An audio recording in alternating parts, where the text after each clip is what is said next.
मैं बोलूंगा जम्बेश्वर भगवान की, जम्बेश्वर भगवान की, जय तेजाजी महाराज की, जय तेजाजी महाराज की।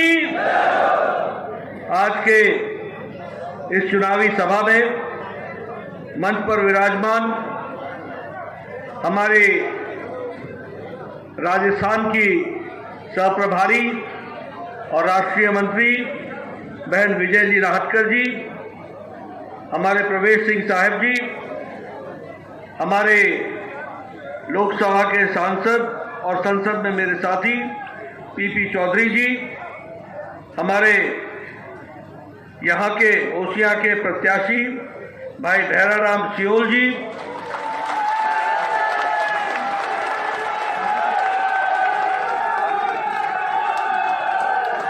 माननीय जगबीर खाबा जी, जगराम बिश्नोई जी, पुष्प जैन जी पूर्व सांसद, शंभू सिंह जी, सम्मानित मंच और यहाँ इतनी बड़ी संख्या में एकत्र आए देवियों और सज्जनों, मेरे युवा साथी और मीडिया के मेरे साथी, प्रिंट मीडिया और इलेक्ट्रॉनिक मीडिया के साथी मित्रों, आज आप सब लोग इस चुनावी सभा में भाई भैराराम जी को विधानसभा के प्रत्याशी के रूप में इस सभा में आशीर्वाद देने के लिए आए हैं। आपकी जो तालियां हैं, जब मैंने भैराराम सियोल जी का नाम लिया,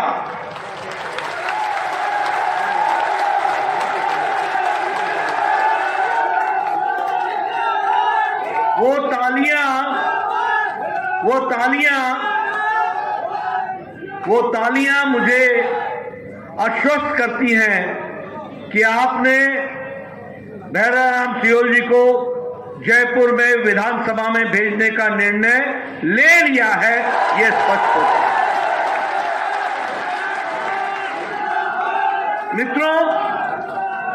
मित्रों, ये सिर्फ भैराराम जी को जयपुर विधानसभा में भेजने का ही लक्ष्य नहीं है।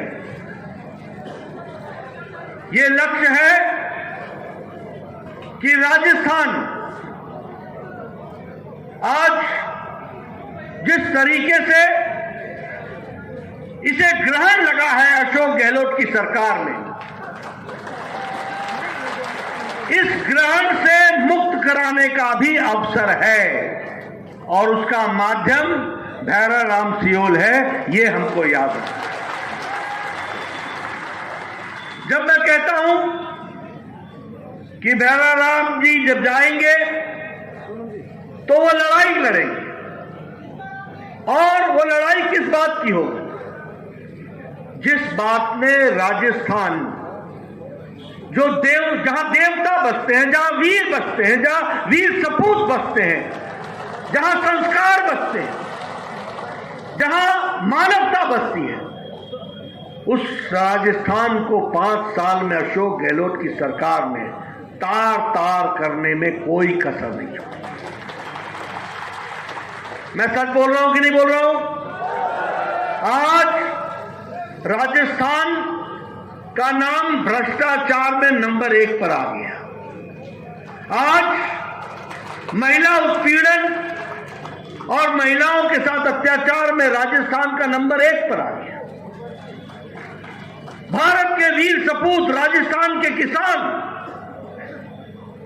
जो हमेशा प्रगतिशील रहे, उनका तिरस्कार करने में राजस्थान की अशोक गहलोत की सरकार नंबर 1 पर आकर के खड़ी हो गई। युवाओं के साथ धोखा देने के काम में अशोक गहलोत की सरकार नंबर 1 पर आकर के खड़ी हो गई, और धार्मिक तुष्टीकरण में भाई को भाई से लड़ाकर वोट लेने की राजनीति में भी राजस्थान नंबर 1 पर आ गया। बोलिए, ये ग्रहण जो लगा है, इसको 25 तारीख को इस ग्रहण से निजात दिलाओगे ना? दिलाओगे ना? देखो भाइयों, एक बात याद रख लेना, पीछे आपसे गलती हुई है, क्या गलती हुई है कि आपने कांग्रेस पार्टी को जिताया। एक बात याद रखना, जहां कांग्रेस है वहां भ्रष्टाचार है, जहां कांग्रेस है वहां अत्याचार है, जहां कांग्रेस है वहां व्यभिचार है, जहां कांग्रेस है वहां आपकी विश्वास का विश्वासघात है, जहां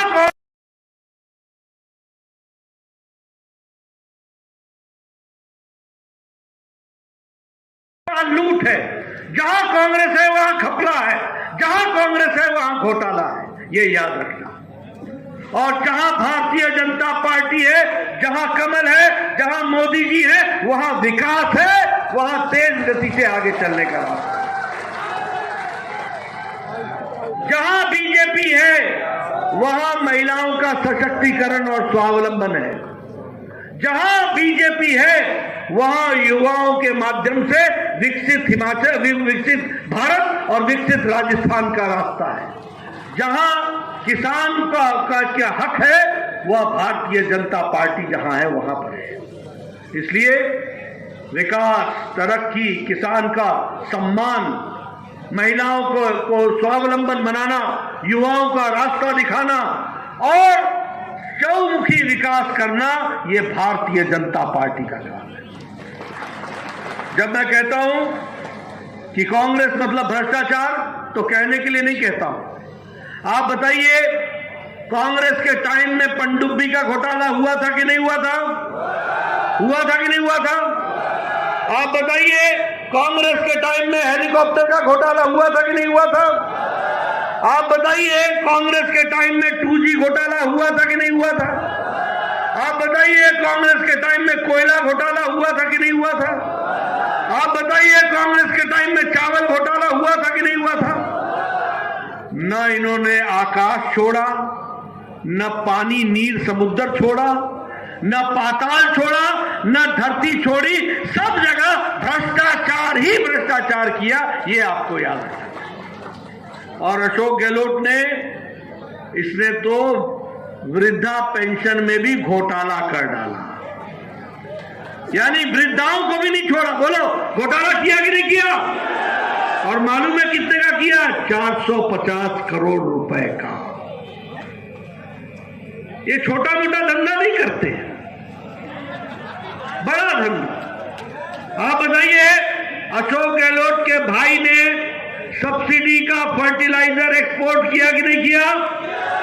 घोटाला किया कि नहीं किया? आप बताइए, अशोक गहलोत के परिवार ने 11,000 करोड़ रुपए का कॉन्ट्रैक्ट लिया कि नहीं लिया? भ्रष्टाचार किया कि नहीं किया? ऐसे लोगों को छोड़ना है क्या? 25 तारीख को जवाब दोगे ना? आप बताइए, ये महिला उत्पीड़न में नेशनल क्राइम रिकॉर्ड ब्यूरो में राजस्थान नंबर 1 पर है कि नहीं है? रेप में नंबर 1 पर नहीं है कि नहीं है? प्रतापगढ़ की घटना याद है ना? चूरू की घटना याद है ना? भीलवाड़ा की घटना याद है ना? बाड़मेर की घटना याद है ना? अलवर की घटना याद है ना? और अभी अभी दौसा की घटना याद है ना? ये सब महिलाओं के दृष्टि से मैं बोलता हूं, महिलाओं के सम्मान के लिए आपको बदला लेना पड़ेगा और 25 तारीख को भैरा राम को भेजना पड़ेगा, कमल खिलाना पड़ेगा। इसके लिए आपको काम है।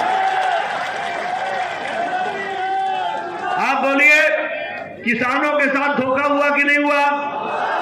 19,400 किसान की धरती कुर्क हुई कि नहीं हुई? उनके साथ छल हुआ कि नहीं हुआ? मित्रों, आप बताइए, धार्मिक उन्माद में नारे राजस्थान की धरती पर लगे कि नहीं? सर्व तन से जुदा लगे कि नहीं लगे? रामनवमी में शोभा यात्रा को रोका गया कि नहीं रोका गया? कांवड़ यात्रा को रोका गया कि नहीं रोका गया? 300 साल मंदिर पर बुलडोजर चला कि नहीं चला? आप बताइए, ऐसी सरकार को रहने का अधिकार है क्या? रहने का अधिकार है क्या? आप बताइए, 5 साल में ये योजना भवन के तहखाने में क्या मिला था? क्या मिला था? सोना। क्या मिला? कितना पैसा मिला? 2 करोड़ 40 लाख। क्या है ये धंधा? मतलब कोई शर्म नहीं, कोई हया नहीं, कोई लोगों की चिंता नहीं। ये योजना भवन है, ये भ्रष्टाचार भवन है। आप बताइए, रीट में भर्ती घोटाला हुआ कि नहीं हुआ? युवा याद करो, हुआ कि नहीं हुआ? 19 बार पेपर लीक हुए 5 साल में, 19 बार। आप बताइए, वन रक्षक की भर्ती में घोटाला हुआ कि नहीं? पुलिसकर्मी में घोटाला हुआ कि नहीं? पटवारी भर्ती में घोटाला हुआ कि नहीं? आप बताइए, इनके रिश्तेदार नौकरी में लगे कि नहीं लगे? अब आप बताइए, ये भ्रष्टाचारी सरकार है कि नहीं? ये सरकार महिलाओं को उत्पीड़न करने वाली सरकार है कि नहीं? ये किसानों को धोखा देने वाली सरकार है कि नहीं? ये युवाओं के साथ विश्वासघात करने वाली सरकार है कि नहीं? ऐसी सरकार को रहने का अधिकार है क्या? तो भैरवराम को भेजना हमारी जिम्मेवारी है, कमल खिलाना हमारी जिम्मेवारी है। अब आप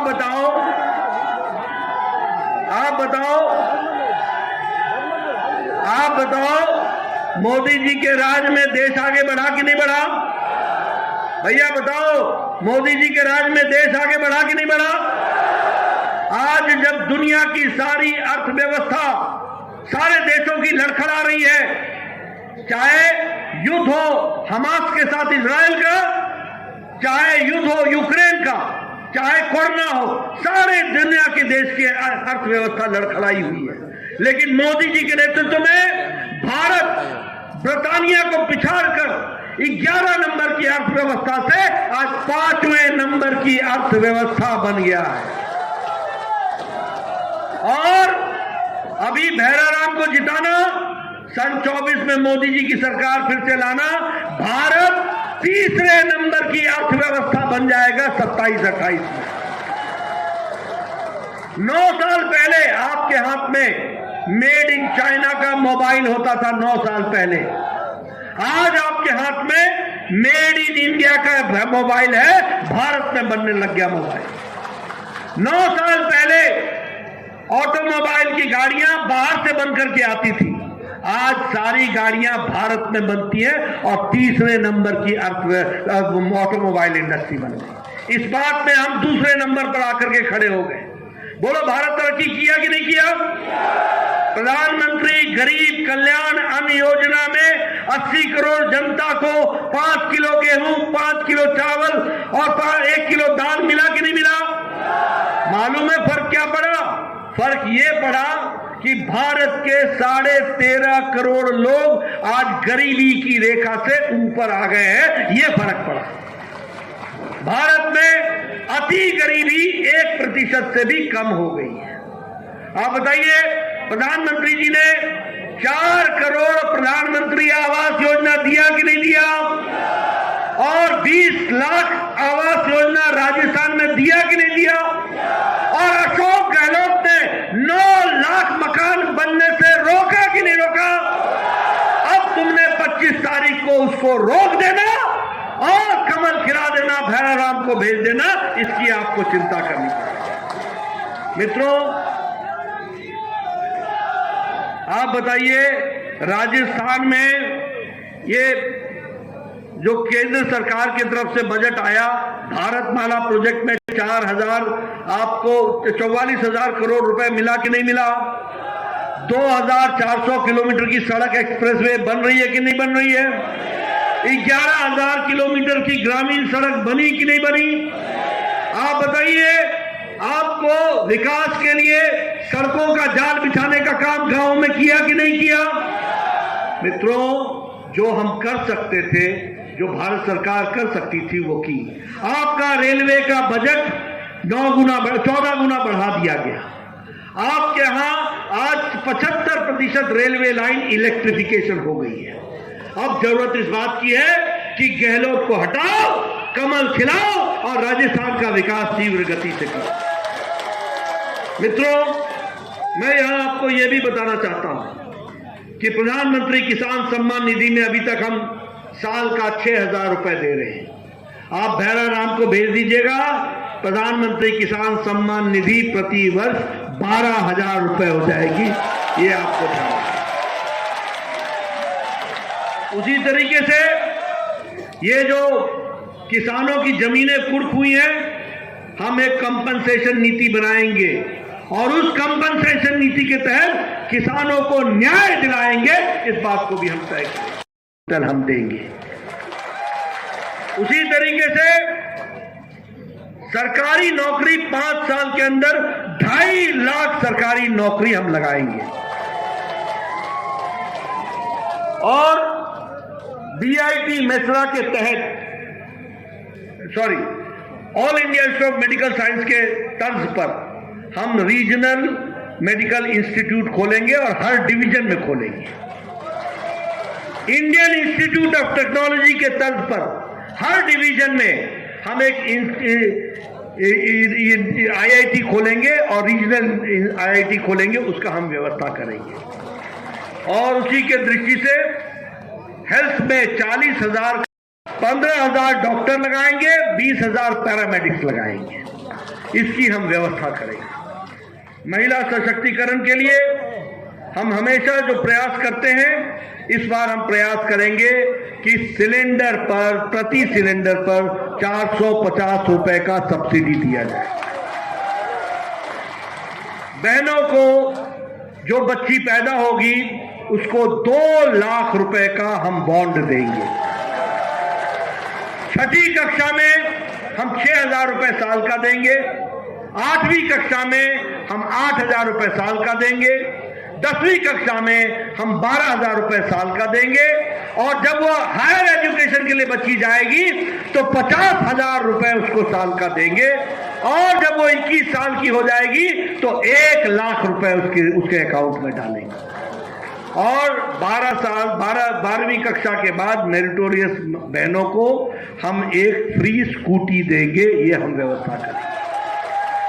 इसलिए मित्रों, हर दृष्टि से विकास को आगे बढ़ाने का काम हमारी सरकार करने वाली है। एक बात मैं और बता देता हूं कि जिन लोगों ने प्रधानमंत्री आवास योजना में, जल जीवन मिशन में अपनी जेबें भरी हैं और जिन लोगों ने मिड डे मील में भी, बच्चों के मील में भी घपला किया है और जिन लोगों ने माइनिंग में घपला किया है, जिन लोगों ने फर्टिलाइजर में घपला किया है, हम एक स्पेशल इन्वेस्टिगेशन टीम बैठाएंगे और इन्वेस्टिगेशन किया जाएगा और जो दोषी पाया जाएगा जेल में डाल करके हटेंगे। ये भी हम आपको बताना चाहते हैं। मित्रों, विकास की बहुत सी कहानियां मेरे पास है, लेकिन मुझे अब हमारे विजय जी ने मेरा कार्यक्रम ऐसा बनाया है, एक दिन में 4-4 सभाएं, तो मुझे थोड़ा न्याय करना पड़ता है। सुबह जब हम पहली सभा करते हैं तो लोग बोलते हैं जरा देर से आओ, जरा देर से आओ, और शाम को लोग बोलते हैं जरा जल्दी आओ, जल्दी आओ, सूरज ढल रहा है। इसके बीच में हमको 4 सभाएं करनी पड़ती हैं, तो मैं आपके साथ ज्यादा न्याय नहीं कर पाया, लेकिन फिर भी आपसे मैं वायदा लेना चाहता हूं।